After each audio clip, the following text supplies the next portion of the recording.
Welcome back, everyone. It is Wednesday, January 10th, after market close. Welcome back again to NYU Grad's daily podcast of stocks and finance.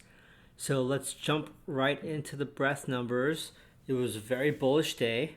We had 430 new highs today and 181 new lows.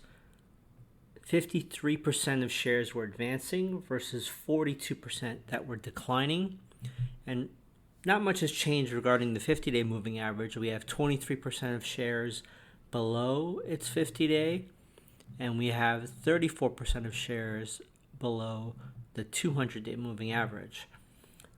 Majority of the Magnificent Seven were positive today. We actually had a few new highs as well. So the Dow closed up 170 points. It was green most of the day. The NASDAQ closed up 111 points, 0.75%. And the S&P 500 closed up 26 points, or a little bit over 0.57% or 0.5%. So pretty bullish day. The only knock I would say was that volume, especially on the SPY, was probably 40% lower than its average daily trading volume. And we had, looking at sectors, communication services and technology leading the way to the upside, and energy was the only sector that was green. That was red. So very bullish day. I would say outside of the wait period for the spot Bitcoin ETF getting approved, it was fairly a low news flow day. But despite that, and a few rough stop and go for the Bitcoin ETF news flow, we also saw a lot of new highs within the big tech names. So you had Nvidia, Meta, Google, ISRG, Costco, TJ Maxx, Home Depot, Vertex Pharmaceuticals, Juniper, MasterCard, Visa, GE, Eli Lilly, KB Homes, DR Horton Homes, Pulte Homes, all making new highs. So very bullish day across the board. However, one of the important breadth signals that I follow had signaled on Monday to get defensive. Now, this does not mean to sell everything, nor does it mean to short everything.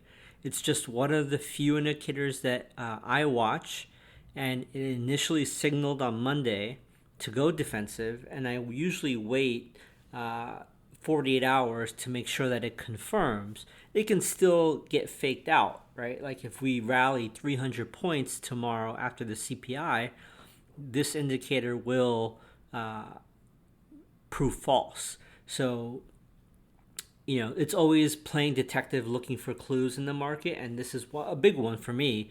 It's been very reliable when you look at a longer term chart. However, it was a very bullish day. We'll have to wait and see what happens with the CPI numbers on Thursday morning, as well as what happens overnight with crypto, now that over 11 ETFs have been approved to trade for the spot Bitcoin ETF. So that should make things really interesting for animal spirits moving forward here. That's really all I have to report today. I did want to make a quick note that before I open up the premium service, there are some things that are premium content specific that I'd still like to share before I turn on premium. And what I've done earlier this afternoon is if you are a pledger, I have sent you a private link and an email to just the pledgers with some information and some individual stock charts to watch out for. So check your inbox for that. And I will see you all after the Thursday session.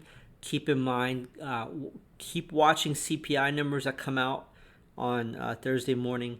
On Friday, you have the PPI numbers coming out. Keep focusing on Magnificent Seven. They are rallying pretty hard right now, especially NVIDIA. So there's a lot of bullish impulse. There's a lot of momentum to the upside. So there's nothing to panic yet.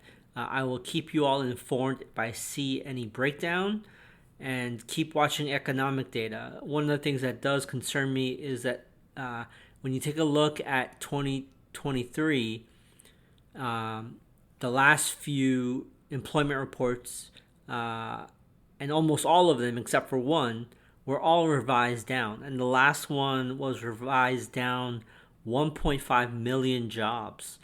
So that's quite a big number that we haven't seen since like the great financial crisis. It's something to watch, right? Like they report headline numbers and then they revise last month's numbers. You need to watch both. Typically, the sell side or CNBC and media only publishes the headline numbers or focuses on the headline numbers. So that's another thing to watch out for. So with that, I do want to also just make sure that everyone that is listening made it out okay from the large weather system and storms that we're seeing on Tuesday. I saw news reports of really bad flooding and tornadoes down south, and a lot of car accidents up north. So I hope everyone is well, and stay safe out there. I will see you all Thursday after market close.